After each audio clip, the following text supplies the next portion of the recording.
주식시장이라는 거대한 데이터의 바다에서 정말 전례 없는 수익률을 기록하고 지난 2024년 5월 우리 곁을 떠난 퀀트의 신 제임스 사이먼스. 오늘은요, 그냥 그의 성공 신화만 얘기하는 게 아니라 그의 처절했던 실패, 그리고 그 실패를 듣고 어떻게 독보적인 시스템을 만들었는지 그 과정을 아주 깊숙이 들여다보려고 합니다. 자, 이 숫자에 한번 집중해보세요. 66%.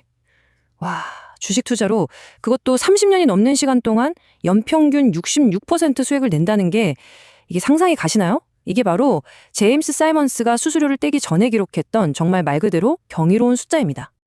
아니, 우리가 투자의 신이라고 부르는 워런 버핏이나 조지 소로스 같은 분들도 연평균 20%대 수익률로 그 자리에 올랐잖아요.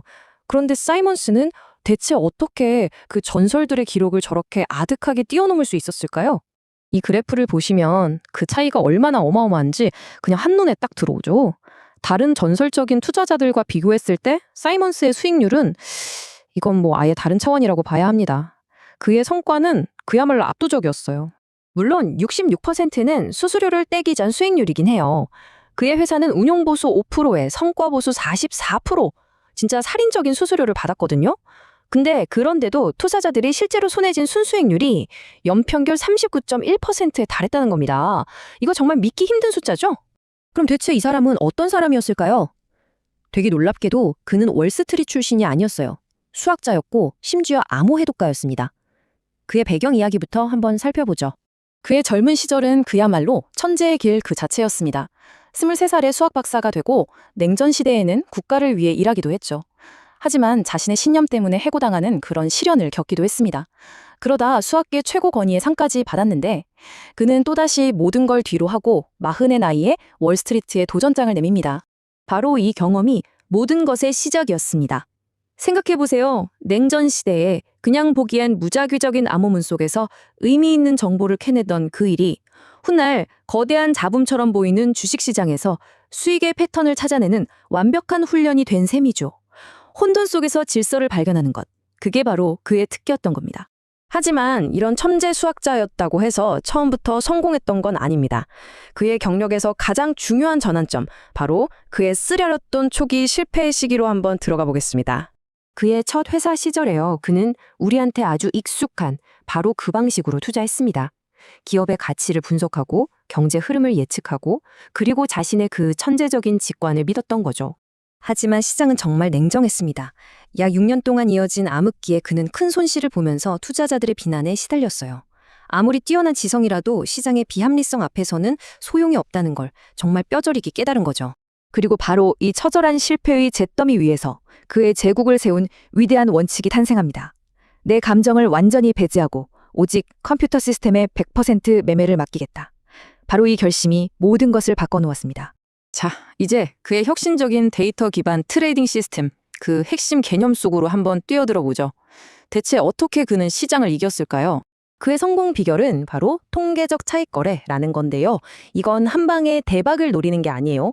아주 작은 확률적인 우위를 수없이 반복해서 결국에는 이길 수밖에 없는 구조를 만드는 방식인 거죠. 이걸 산책하는 쌍둥이 비유로 설명하면 아주 쉬워요. 항상 나란히 걷던 쌍둥이가 있다고 한번 상상해 보세요. 근데 갑자기 형이 저 멀리 달려나가요. 그럼 시스템은 어차피 둘은 다시 만날 거야 라고 판단하는 겁니다. 그래서 너무 멀리 간 형을 팔고 뒤처진 동생을 사죠. 잠시 후에 둘이 다시 만나게 되면 그 벌어졌던 간격만큼이 고스란히 수익이 되는 겁니다. 그리고 그의 시스템은 여기서 한 단계 더 나아갔습니다. 단순히 주가 데이터만 본 게 아니었어요. 뭐 날씨 패턴, 심지어는 구름의 양 같은 정말 상상하기 힘든 비금융 데이터까지 분석했습니다. 그는 이런 무관해 보이는 데이터들이 아직 가격에 반영되지 않은 어떤 대중의 심리나 경제활동의 신호가 될 수 있다고 믿었던 거죠. 그러니까 인간의 눈으로는 절대 포착할 수 없는 자산들 사이의 미세한 연결고리, 말하자면 보이지 않는 고무줄을 찾아내서 수익으로 연결한 겁니다. 이걸 카지노에 비유하면 딱 맞습니다. 카지노가 51%라는 아주 작은 우위를 가지고 게임을 수없이 반복해서 결국 돈을 버는 것처럼 사이먼스의 시스템도 작은 승리를 무한히 쌓아서 거대한 수익을 만들어낸 거죠. 그는 한탕을 노리는 도박사가 아니라 확률을 지배하는 카지노의 주인이 된 겁니다. 이렇게 그는 시장의 무작위성을 정복할 시스템을 만들어냈습니다. 하지만 그 어떤 시스템으로도 통제할 수 없는 삶의 무작위성이 있죠. 여기서 그의 이야기는 아주 깊고 또 비극적인 개인사로 전환됩니다. 그는 돈으로 살 수 없는 가장 소중한 것을 잃었습니다. 두 아들을 불의의 사고로 먼저 떠나보내는 아버지가 겪을 수 있는 최악의 비극을 겪게 된 거죠. 우주의 비밀을 푸는 수학자, 월가를 정복한 거부였지만 자식을 잃은 살품 앞에서는 그저 한 명의 무력한 인간일 뿐이었습니다. 이 헤아릴 수 없는 상실은 그의 삶의 방향을 완전히 바꿔놓았습니다.